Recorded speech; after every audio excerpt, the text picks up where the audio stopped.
folks, my name's Jesse. Vlog entry number 16, May 20th.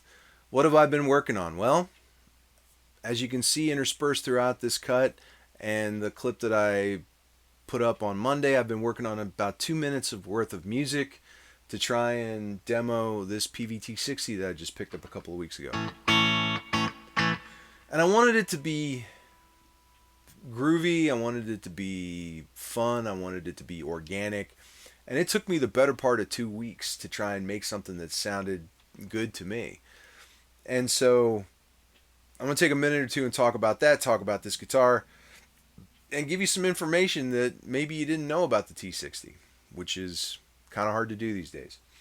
So the opening to that thing was really going to be the middle section of something that I was working on that kind of started or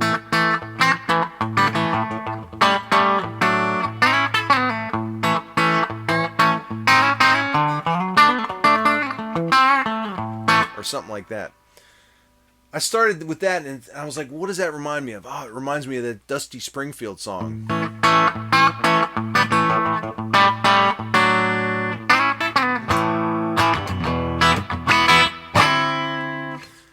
I was like, well, let's run with that. But it got on my nerves pretty quickly. And I tried putting a melody to it.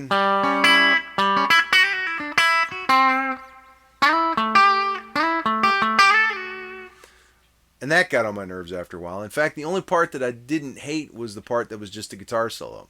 So I said, well, let me just focus on that. And I threw some chord changes in. And I really like how it turned out. Because one of the things it allowed me to do was to demonstrate a lot of the different sounds that you can get out of the T60.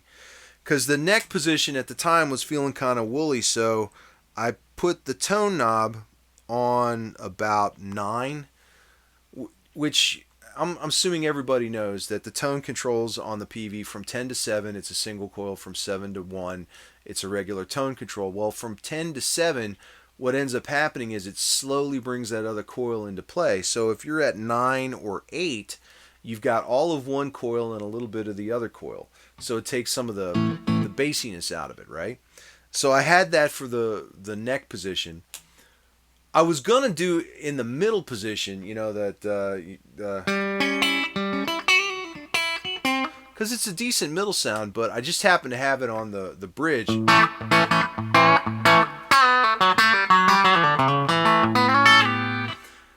And I went, ooh, this guitar really likes the bridge position. So I spent a lot of time on that, especially if you put some dirt on it. You put a little dirt on it, you know.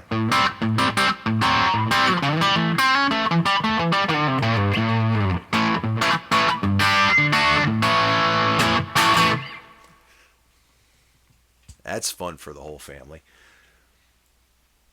So, and then I used the middle position to do the harmony stuff. Now, fun fact about the middle position: when you have the middle position and the phase switch on, let me make sure everything's there. We go.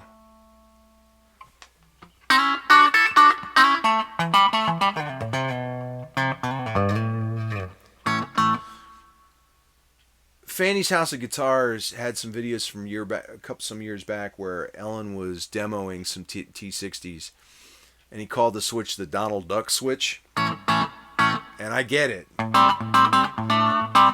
They put the honk in honky, that's for sure. But if you play with the volume knobs just a little bit, you can dial some of the super nasalness out a little bit. You know, so like if you just a touch.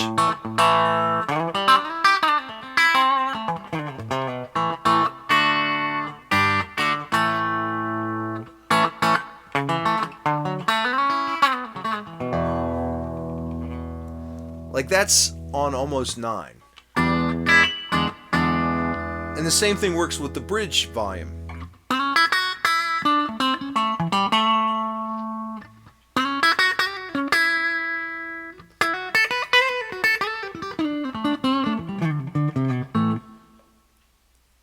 Handy. I didn't know about that. I wish I knew about that back when I had a bunch of T60s. Over the course of 40 years, I've probably owned about 5, including this one. And playing this one, I'm wondering why I let him go. And then I remember, oh, yeah, I was going through stuff. Like a divorce. Yeah.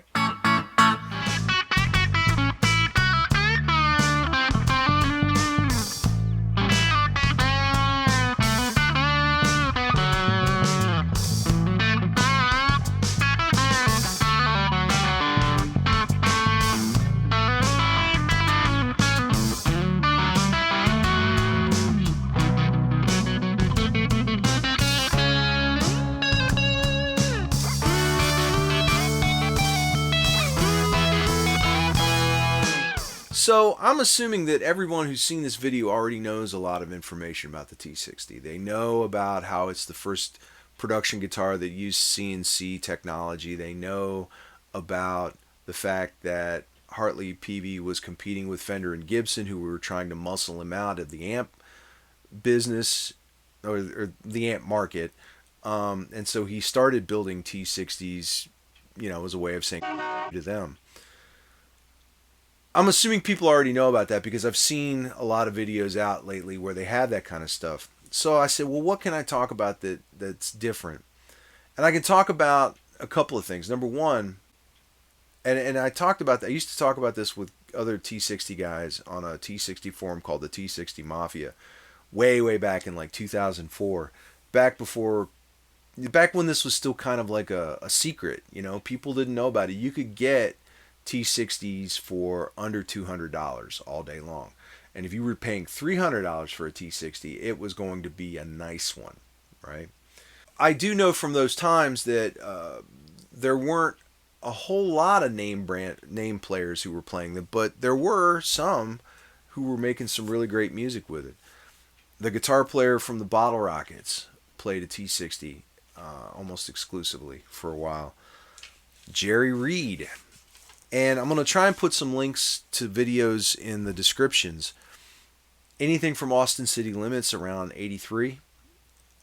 Jerry's playing with 3 guitar players and they're all playing T60s. And it sounds great. There's a clip of him playing with Barbara Mandrell on her TV show. And he's doing a duet with her and he's playing the T.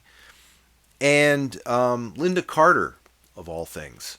He's playing a T60 singing Bayou Woman to Linda Carter, and again, sounds great.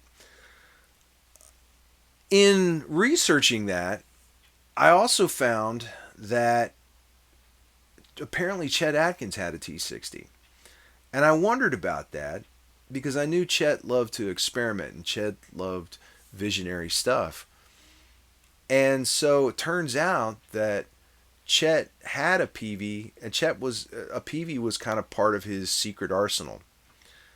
And when I say Peavey, part of it. I picked up a book, a biography of Paul Yandell. Paul Yandell was a sideman to Kitty Wells, the Louvin brothers, Jerry Reed, and Chet. And he and Chet played together for quite a while.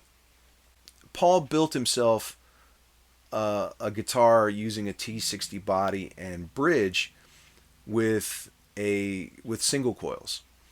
And Chet really liked it, so he made one for Chet, but he made it without the neck pickup because apparently Chet's thumb pick would get caught in the neck pickup. And so he made for him this guitar that they nicknamed the Peaver, which the 13-year-old in me cannot stop laughing about. But it was called that because it was part Peavey, part Fender. EMG pickups in the bridge in the middle. And a Fender. Well, it was a DiMarzio replacement neck that replaced the Peavey neck and then a Fender neck. All this information I'm getting from a guy named Chuck Swickerath. Chuck wrote an article about the Peaver for Mr. Guitar, which was a publication dedicated to Chet Atkins and his playing. And he talked about how Paul made this guitar for Chet. And it was at a period of time where Chet was really kind of transitioning, the 80s to the 90s. And Chuck talks about the fact that country radio wasn't really playing Chet anymore. And Chet was looking for other markets. And one of the big markets that he could play in was adult contemporary, like easy listening jazz kind of stuff. In the 1980s, this album came out called Stay Tuned that Chet put together. And the Peaver is on a couple of cuts on that. And he ended up playing that guitar on all of his albums from 1983 to 1992. And it caught the attention of Gibson, and Gibson tried to make him a guitar in that style that they called the Phaser, Phasar. There were only 6 made that never got past the prototype stage. Chuck owns one of them, but it never really caught on. So I just thought that was an interesting little factoid about the T60.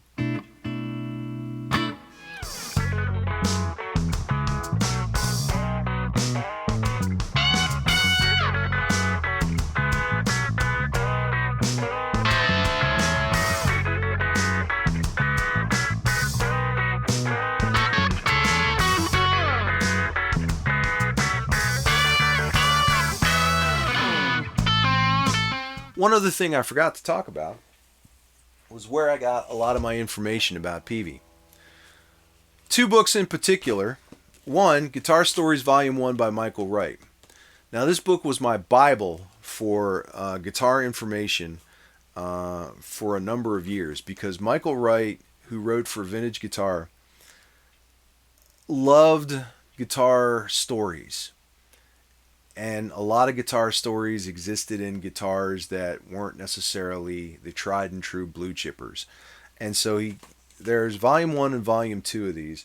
And Volume 1 has the story of Peavey, and that's where I got all my information about it. That's where I learned about the tone circuitry. That's where I learned about how it was like $68 to get a T60 out the door with the case, as opposed to $300 for Fender or Gibson in 1978. I learned about Chip Todd from this. Michael Wright did a comprehensive story about the T60. At one point, these are long out of print. At one point, they were going for over $100, but I looked on eBay and you can find them in the $30 range at this point. Another one was the Peavey Revolution that I picked up in 2005, although this is a replacement copy. This talked about Peavey as a company. This is the book that I read, and when I finished reading it, I was like, if Peavey never made another guitar or another amp again, they'd still be doing well, because their company had, as of 2005, branched out into all kinds of things that you'd never imagine. It's not as comprehensive in terms of the T60 as Michael Wright's, because it covered a lot of the T-Series stuff. But in it, there is a letter that Chip Todd wrote about his relationship with Hartley. So that one I found good. There's a third book about Peavey. I never picked that one up, but if you've got those 2, you're doing okay.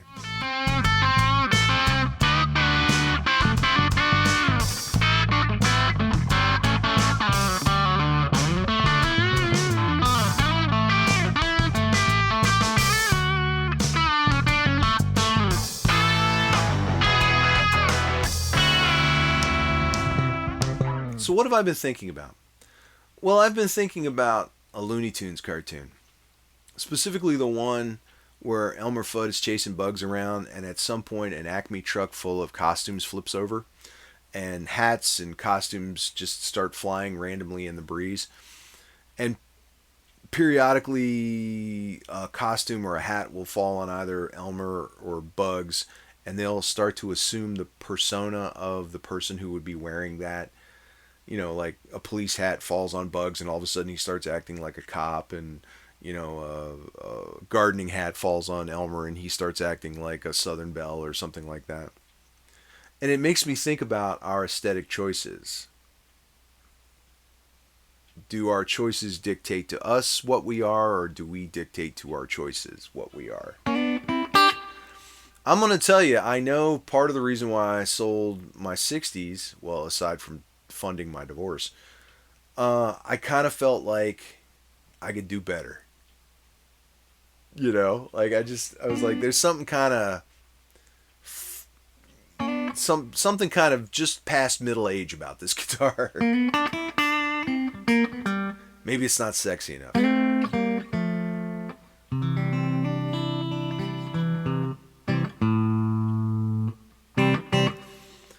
Well, I'm in my mid to late 50s now. And this guitar feels a little more like me.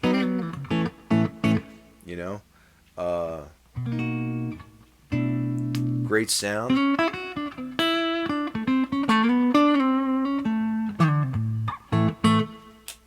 Can get angry if it wants to.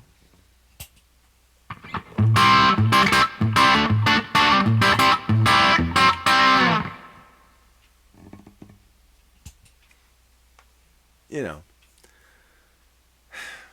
it's something about finding our place in this world, right? So that's what I've been thinking about. Hope you found this entertaining. Hope you found it informative. My name's Jesse. I'll talk to you later.